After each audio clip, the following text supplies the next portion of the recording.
Eu assisti a AEW All In e pude comparar o estilo de luta da AEW com o estilo de luta da WWE. E no vídeo de hoje você vai saber exatamente o que eu pensei, o que eu vi, o que eu enxerguei sobre o show da AEW e o show da WWE. E claro, vamos fazer aquele recap maroto para que você possa saber tudo o que aconteceu nesses shows.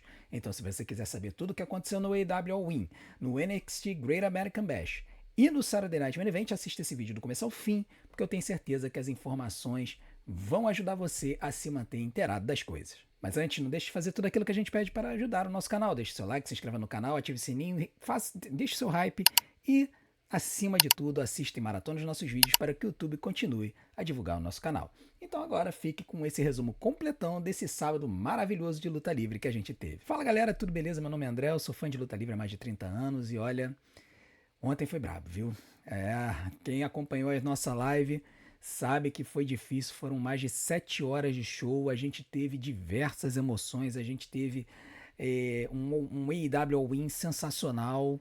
Tudo bem que a AEW sentou a ripa, né? Cobrou R$ 136 pra galera assistir no YouTube, mas eu paguei para poder trazer o show para vocês. Queria agradecer a todos que me acompanharam ontem, todos que colaboraram, que se tornaram membros do canal. E vocês só ajudam a gente a permanecer aqui na jornada para poder trazer conteúdo de luta livre para todos vocês. Eu agradeço a todos e vamos rumo a 6 mil inscritos, hein? A gente está esperando chegar no SummerSlam a 6 mil inscritos, eu conto com vocês para isso.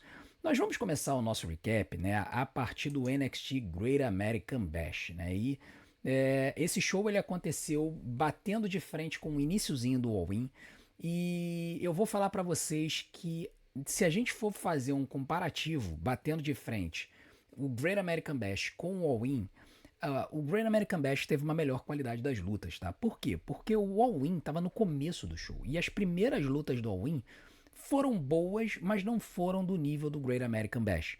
Porque a gente sabe que a NXT traz lutas de extrema qualidade. E o Great American Bash começou com Soroka versus Easy Dame pelo campeonato norte-americano da NXT. Foi um lutaço. Vocês conseguem facilmente assistir o Great American Bash. Quem ainda não teve a oportunidade, assistam hoje.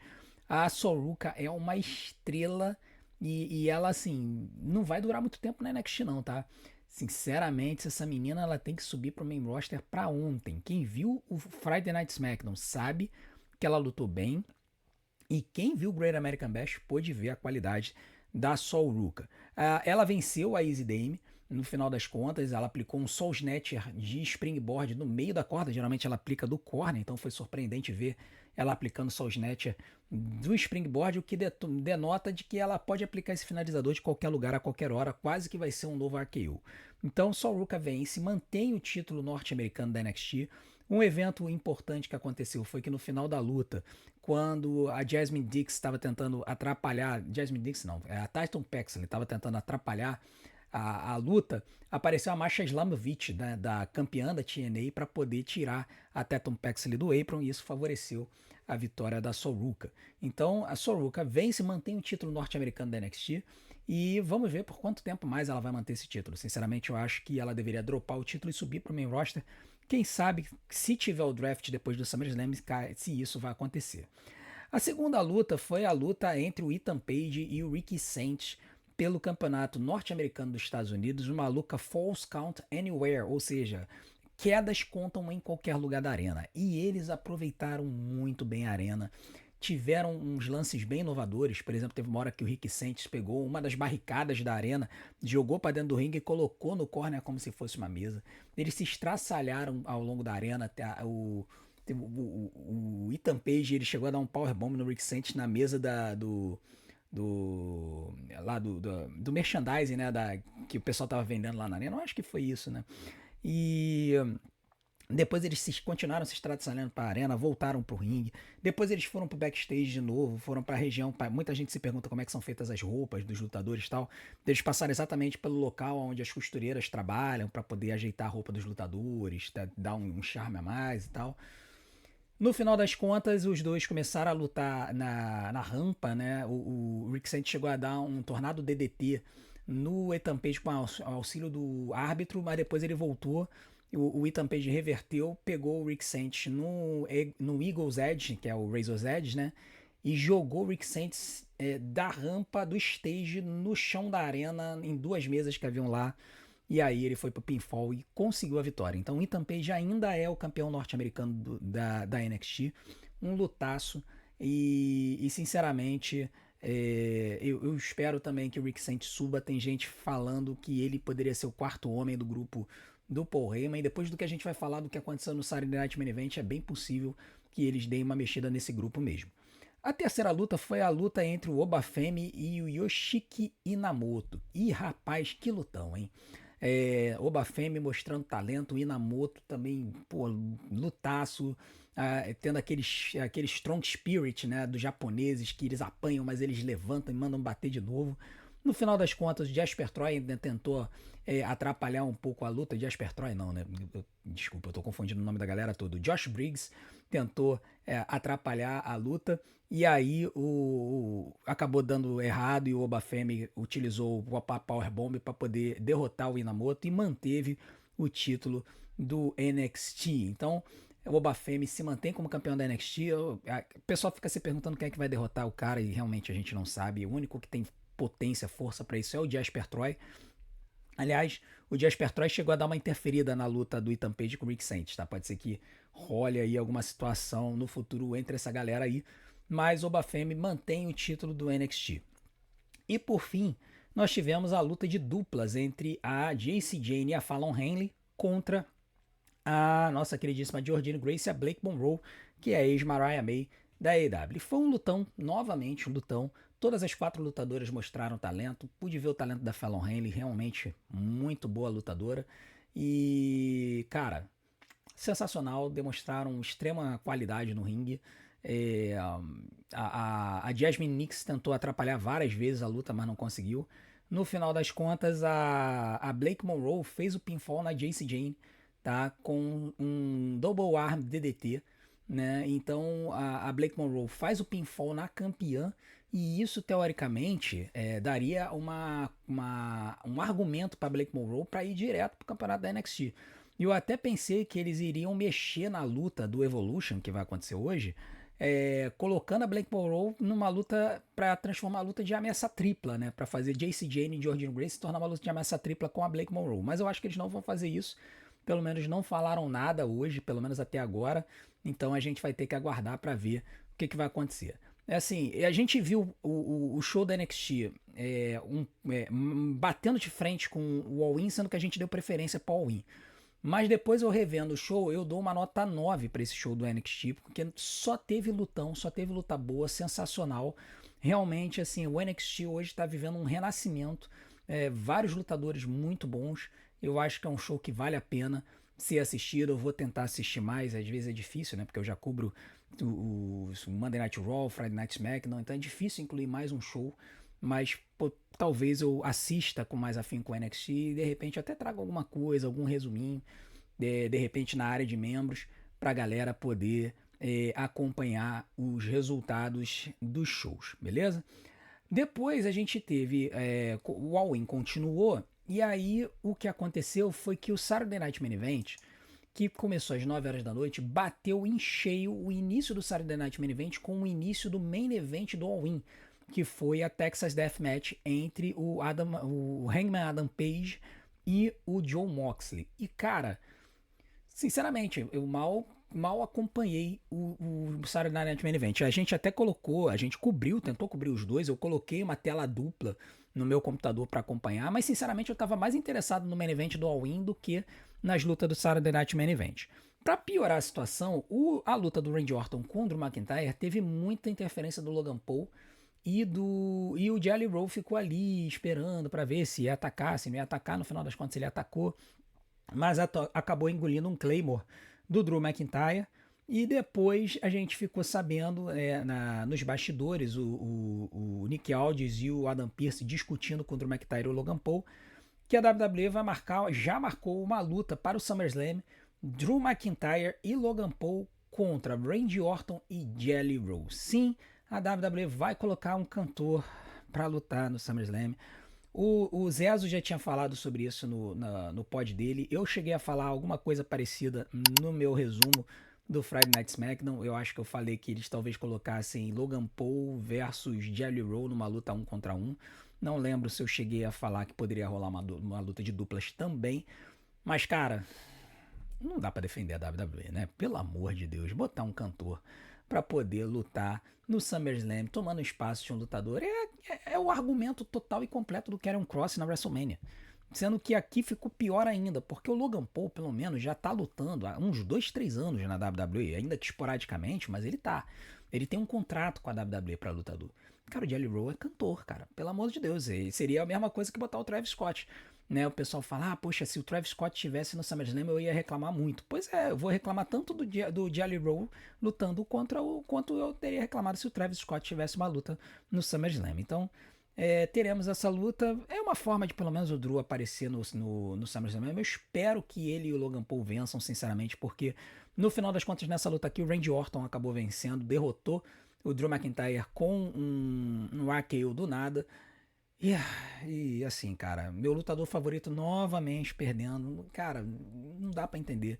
A WWE tem um lutador assim completo no Drew McIntyre pra eles empurrar e os caras não empurram, cara. Não dá para entender. Enfim. Depois disso, nós tivemos uma luta totalmente esquecível entre o Solo Sikoa e o Jimmy Uso. O Jimmy Uso apanhou que nem um condenado, o Solo Sikoa venceu a luta, graças a uma ajuda do Talatonga, que quando ele fez o rolamento para fazer o pinfall, o Talatonga empurrou a bunda do Solo Sikoa com uma perna, dando uma alavanca e ajudando no pinfall. Depois, os MFTs, né, que é o grupo do Solo Sikoa, estraçalharam o Jimmy Uso no ringue durante um bom tempo. Aí, depois de um bom tempo, apareceu o Jacob Fatu para salvar a vida do Jimmy Uso e expulsar o grupo do Solo Sikoa dali. Tá, então, essa foi a história. Não tem muito o que falar. Eu não vou dar nota porque para as lutas que eu não acompanhei direito. Depois nós tivemos o desastre, né? Assim, não tem o que falar, né? Cara, contusões acontecem na luta livre e cara, a gente fica muito triste com o que aconteceu, né? Pra quem não sabe, na luta do LA Knight contra o Seth Rollins, o Seth Rollins, ele tava lutando bem pra caramba, cara. Muita gente falando assim, pô, o Seth Rollins parece saudável e tal. Ele fez um springboard da segunda corda, aplicou um golpe no LA Knight, depois ele voltou e foi fazer um moonsault, né? E aí, quando ele foi fazer o moonsault, ele foi fazer um spot em que ele ia dar um moonsault e ia cair em pé no ringue, né? O LA Knight ia rolar e o Seth Rollins ia cair em pé.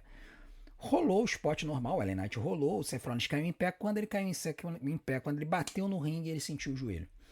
E aí, imediatamente, ele rolou pro corner, a juíza impediu que o LA Knight chegasse, ele começou a conversar com o Paul Heyman, chegou o médico. Os juízes não fazem mais aquele sinal de X quando tem contusão. Eles chamaram o médico, conversaram ali com o Seth Rollins fez algum gesto de ok e tal. Ele se levantou, o LA Knight foi, enfiou um BFT e fez o pinfall e ganhou a luta. E aí a gente começou assim, pô, peraí, o que aconteceu? O que aconteceu? Será que é verídico? Será que é kayfabe?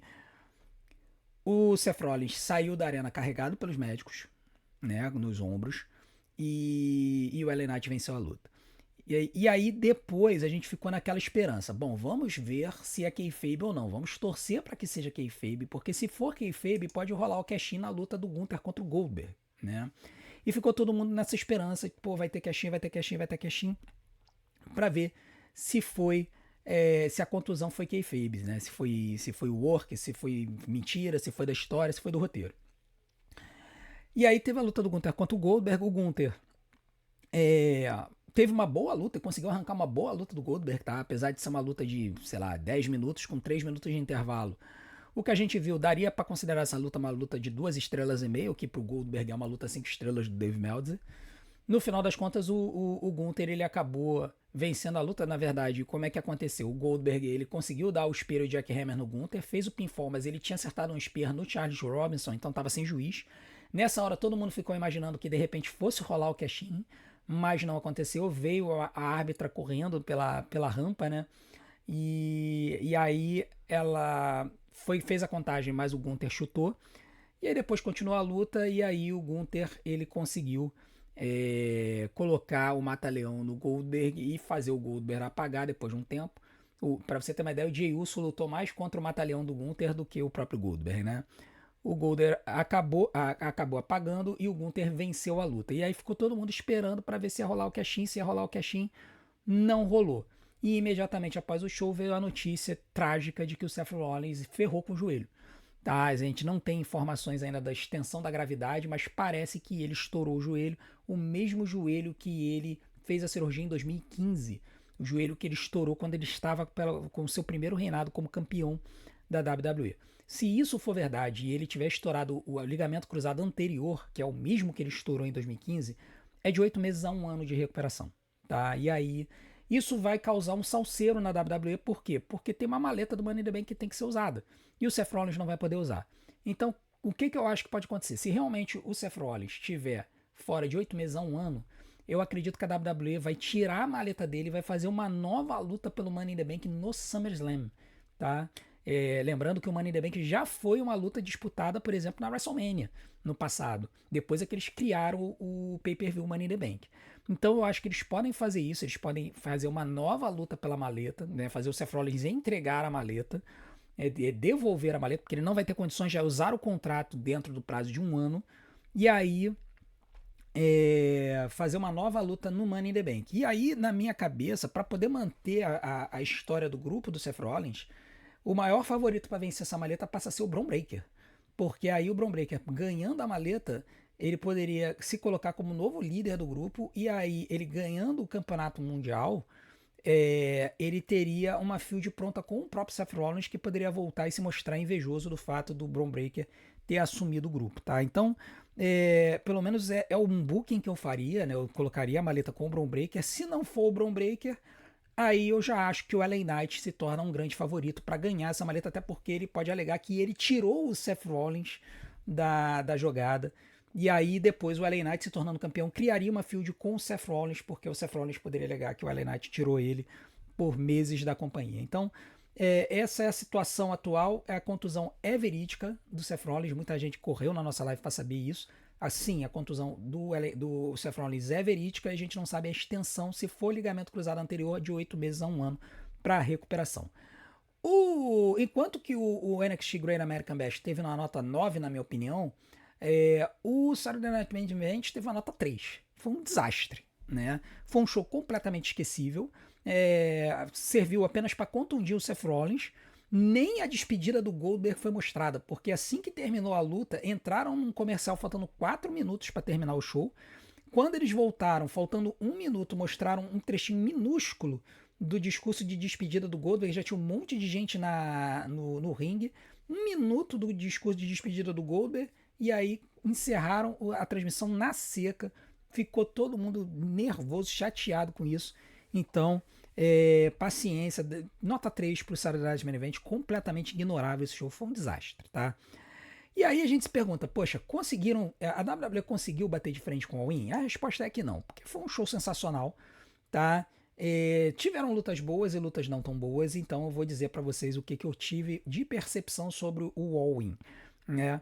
A primeira luta foi a luta pelo campeonato de trios entre os The Ops e os Death Riders. Lembrando que os Death Riders, né, o Claudio Castagnoli, o Wheeler Yuta e o Gabe Kidd são aliados do Jon Moxley, enquanto que o Konosuke Takeshita, o Powerhouse Hobbs e o Samoa Joe eram aliados do Hangman Adam Page. Então essa luta, ela foi uma luta bem legal, bem interessante de ver. A vitória foi dos The Ops, mantendo o título de trios, mas depois os Death Riders eles entraram e estraçalharam com os The Ops, né? E aí basicamente tiraram eles da possibilidade de ajudar o Hangman Adam Page no main event, né? E inclusive o Samoa Joe saiu de maca, né? Eles fizeram lá o trabalho que os americanos chamam de stretcher job, né? Que é quando um lutador ele finge que ele tá tão machucado que ele é retirado de maca, né, da arena. Então eles tiraram o Samoa Joe de maca e assim eles não poderiam ajudar o Hangman Adam Page no main event. Então vitória do The Ops, se mantiveram como campeões de trios, mas os Death Riders ganharam a guerra no final. Depois disso, nós tivemos a luta. Essa luta aqui eu dou 3,5 estrelas para ela. Foi uma boa luta, mas não achei isso tudo. Muito spot fest. Aliás, a gente vai ver isso em algumas situações, tá? Depois disso, nós tivemos a luta Cassino Gauntlet Match masculina. Essas lutas, Cassino Gauntlet, funcionam da seguinte forma. A entrada é como se fosse o Royal Rumble, onde começam lutando duas pessoas no ringue e depois vai entrando uma a cada intervalo. Esse intervalo não era fixo, teve uma hora que teve um intervalo gigantesco na luta masculina para poder entrar o Juice Robinson, que já estava um tempo afastado. A luta acontece, uma decisão para terminar a luta, não importa quantos lutadores tiverem, e o vencedor ganha um contrato para poder utilizar quando quiser para enfrentar o campeão mundial, tá? Então é como se fosse o Money in the Bank. Então você tem uma combinação de um Royal Rumble com Money in the Bank, sendo que você não tem a graça de uma luta Royal Rumble que eliminar o adversário por cima da corda, e você não tem a graça de um Money in the Bank que é uma luta de escadas. Então, assim, na minha opinião, a Cassino Gauntlet é uma luta assim, que eu não vejo muito sentido. Você tem 15 lutadores, a luta dos homens e das mulheres chegou a ter 15 lutadores lutando, sendo que tinha, às vezes, 3, 4 lutadores no ringue e os outros 10, 11 largados, caídos no chão. Então, assim, não vi muito sentido na coisa, confesso pra vocês. Era uma coisa de entra lutador, aparece um pouquinho, é jogado pra fora do ringue, aí entra outro, aí o outro entra... luta um pouquinho, é jogado para fora do ringue, aí depois volta e tal. Cara, foi uma zona, tá? Eu dou 3 estrelas pra luta por causa do Spot Fest, que foi legal. Foi uma bagunça divertida, mas que eu não vi muito sentido. No final, entre os homens, ganhou o MJF. Então o MJF tem um contrato para utilizar, para lutar pelo campeonato da AEW quando ele quiser. Funciona como Money in the Bank. Ele pode utilizar durante uma luta, após uma luta, ele pode usar quando ele quiser, que ele pode enfrentar o campeão. E aí depois disso nós tivemos um momento bem doloroso no All-In, né? A luta pelo campeonato da TNT era para ter acontecido entre o Kyle Fletcher e o campeão Adam Cole. Só que durante o pré-show eles anunciaram que o Adam Cole não estava medicamente liberado para poder lutar, e a luta foi transformada numa luta de 4 fatais entre o Daniel Garcia, o Dustin Rhodes, o Kyle Fletcher e o Sammy Guevara. Sammy Guevara, esposo da nossa queridíssima Tay Melo, brasileira que luta na AEW, e o título foi tirado do Adam Cole. E aí, antes da luta, o Adam Cole veio pro ringue, devolveu o cinturão, e ele, chorando muito, disse que estava com um problema médico que o impediria de continuar a carreira por um bom tempo, e que ele não queria falar em aposentadoria naquele momento, mas ele deu a entender que a parada é séria o suficiente para ele se aposentar. Ele chorou muito, o público estava chorando, assim, foi de cortar o coração a cena, tá? Então, o Adam Cole, a gente conhece ele da época da NXT, né? Quem é fã da WWE, não acompanha muito a AEW, sabe que o Adam Cole tinha um estilo de luta muito kamikaze, e a gente fala isso na luta livre, que quando o lutador tem um estilo muito kamikaze de luta, a chance de ele se lesionar é muito grande. Vide Kevin Owens com um problema no pescoço, né? Então, infelizmente, a gente teve esse problema.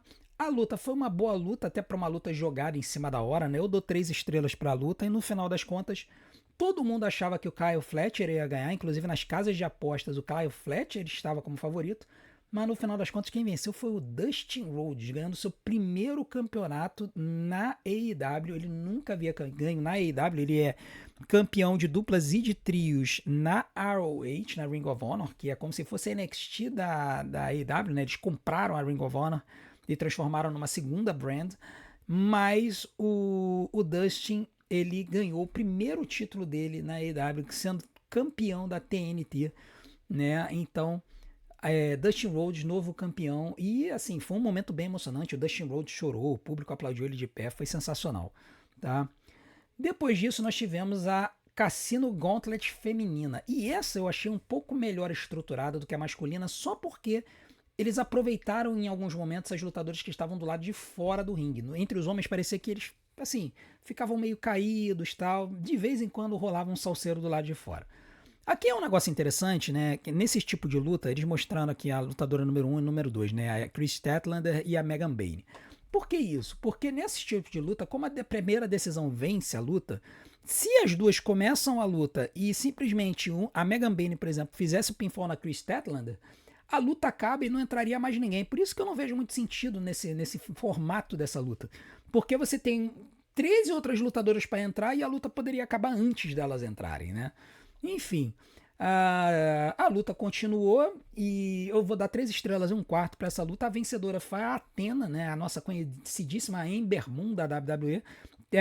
Luta na AEW com o nome de Athena e ela ganhou a luta aplicando aquele finalizador dela, que ela sai da corda e transforma num Stone Cold Stunner. Então, vitória da Athena, ganha uma possibilidade de lutar pelo campeonato mundial da AEW no futuro. Até aqui, o show foi bom, mas não teve nada excepcional, tá? Assim, quem assistiu a AEW pode falar isso. Assim, se não for fã muito ardoroso da AEW, vai dizer isso. O show até aqui foi morno, foi decente, mas nada excepcional. E aqui foi mais ou menos nesse ponto que acabou o Great American Bash. E aí a próxima luta foi a luta dos Young Bucks contra o Swerve Strickland e o Will Ospreay, aonde essa luta dizia o seguinte: os Young Bucks, eles são os vice-presidentes executivos da AEW. Se eles perdessem essa luta para o Swerve Strickland e o Will Ospreay, eles deixariam o posto de vice-presidentes executivos da companhia. Claro que isso em kayfabe, né?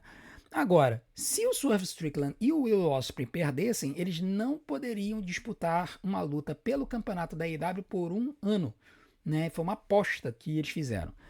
Aqui teve a primeira entrada especial do show, né? O Will Ospreay entrou como uma entrada do Assassin's Creed, muito legal. Ele pulou debaixo do ringue e saltou ao estilo do Rey Mysterio.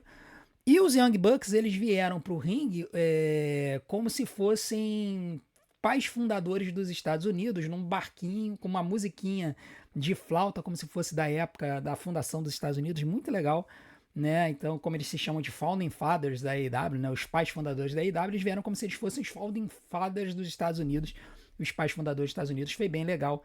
E essa luta foi sim a primeira luta sensacional da noite.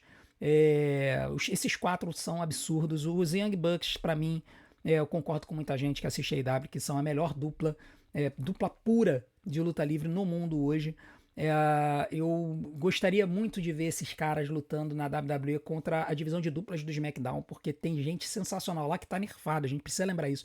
Muita gente falando, poxa, mas a AEW apresenta um produto muito melhor, tem lutas muito melhores do que a WWE.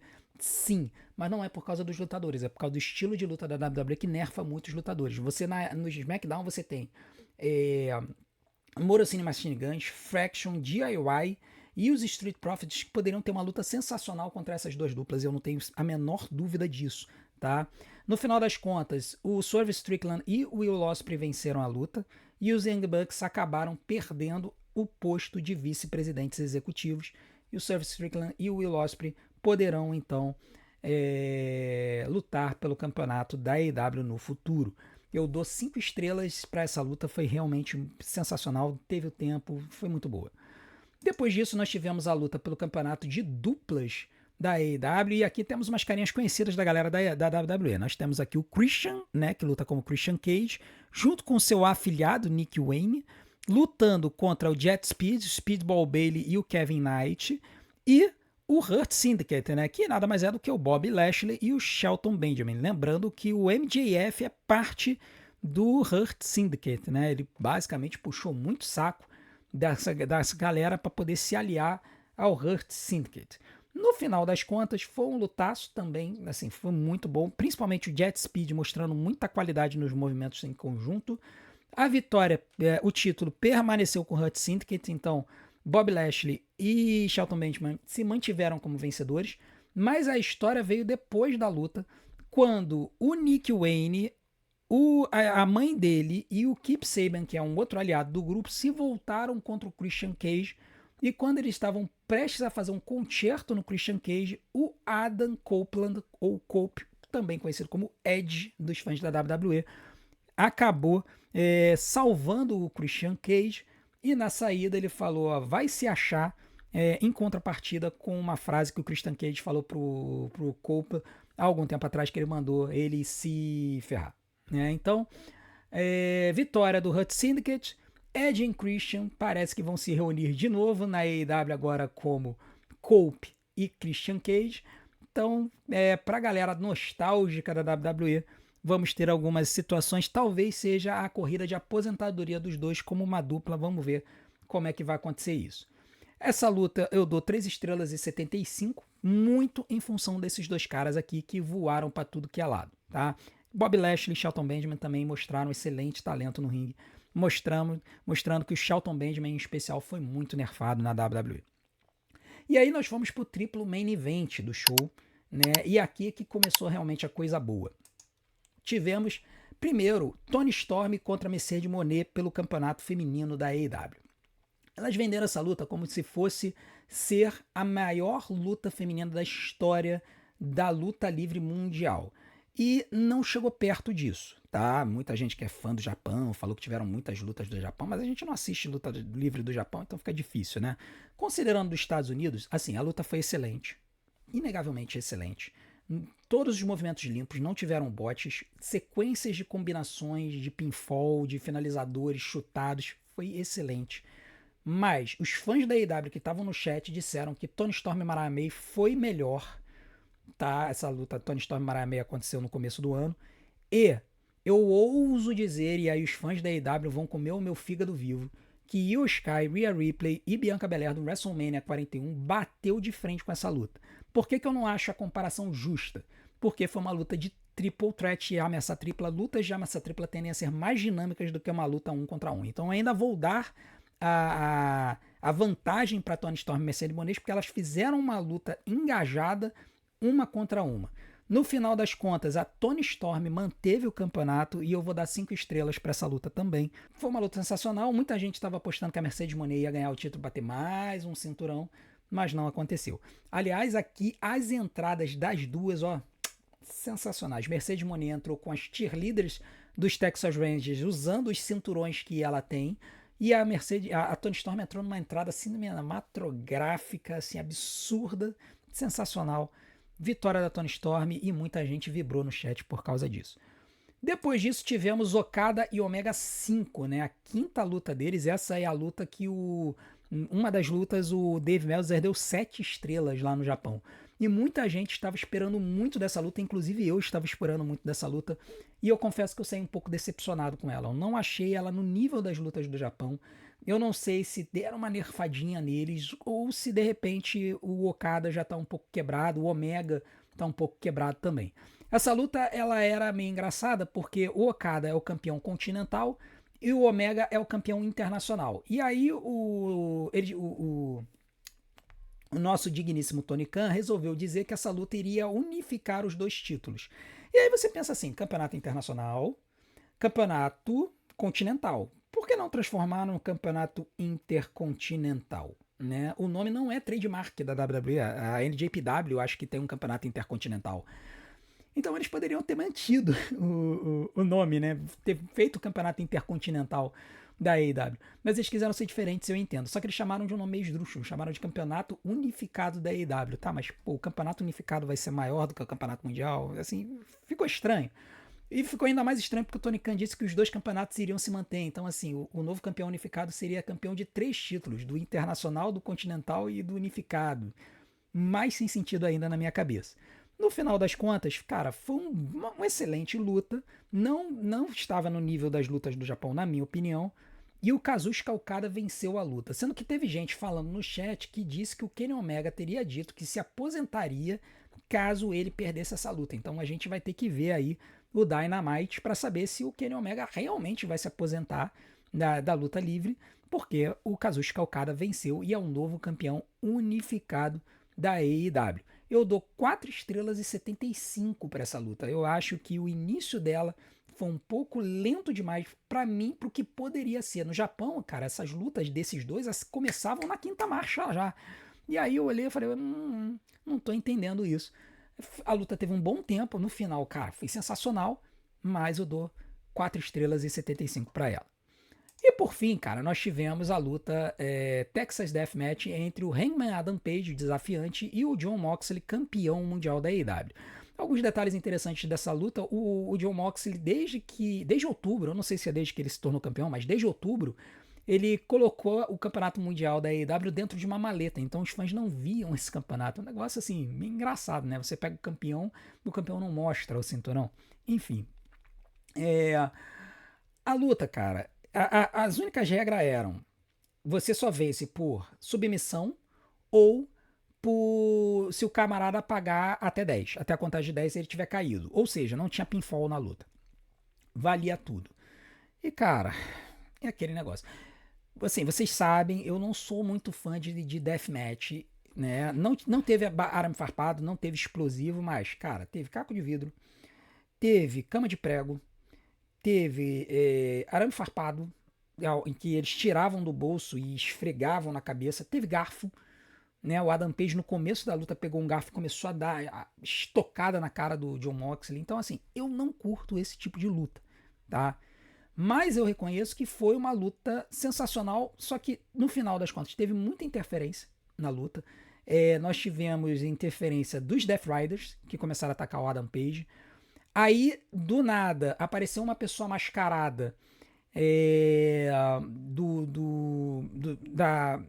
da plateia. Essa pessoa invadiu o ringue.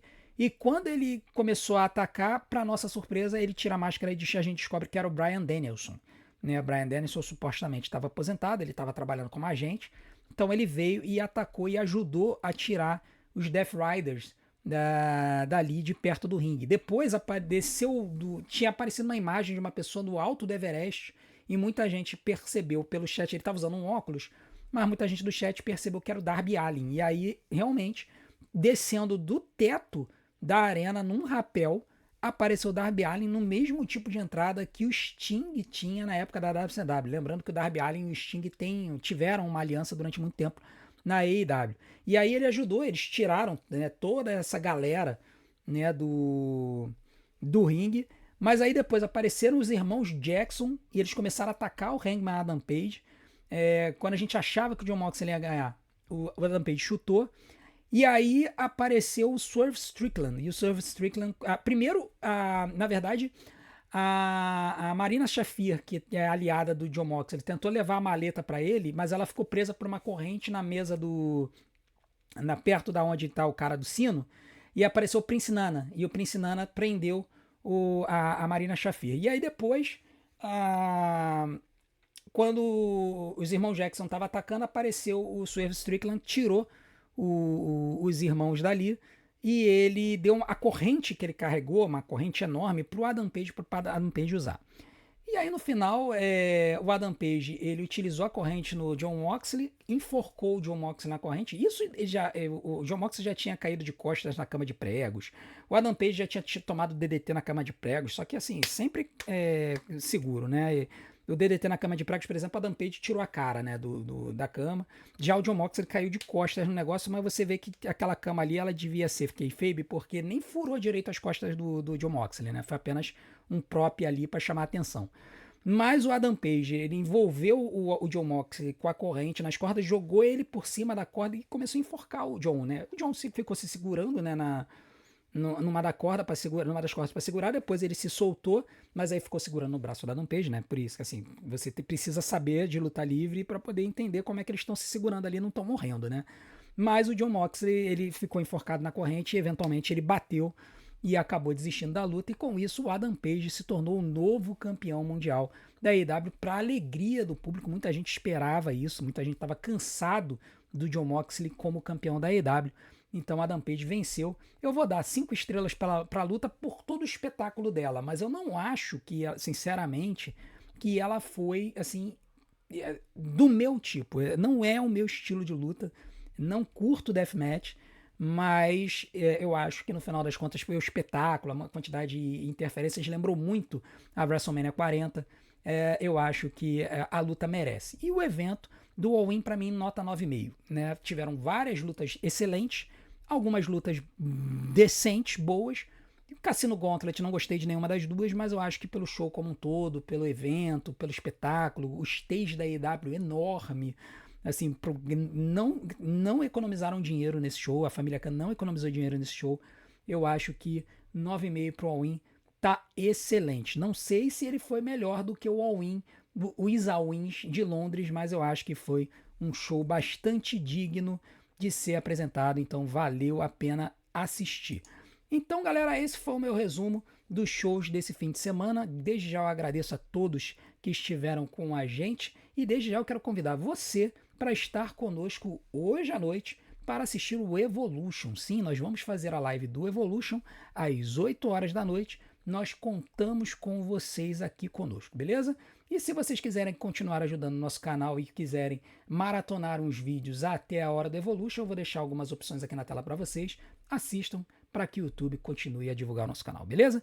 A gente se vê mais tarde. Até daqui a pouco. Um grande abraço. Até a próxima.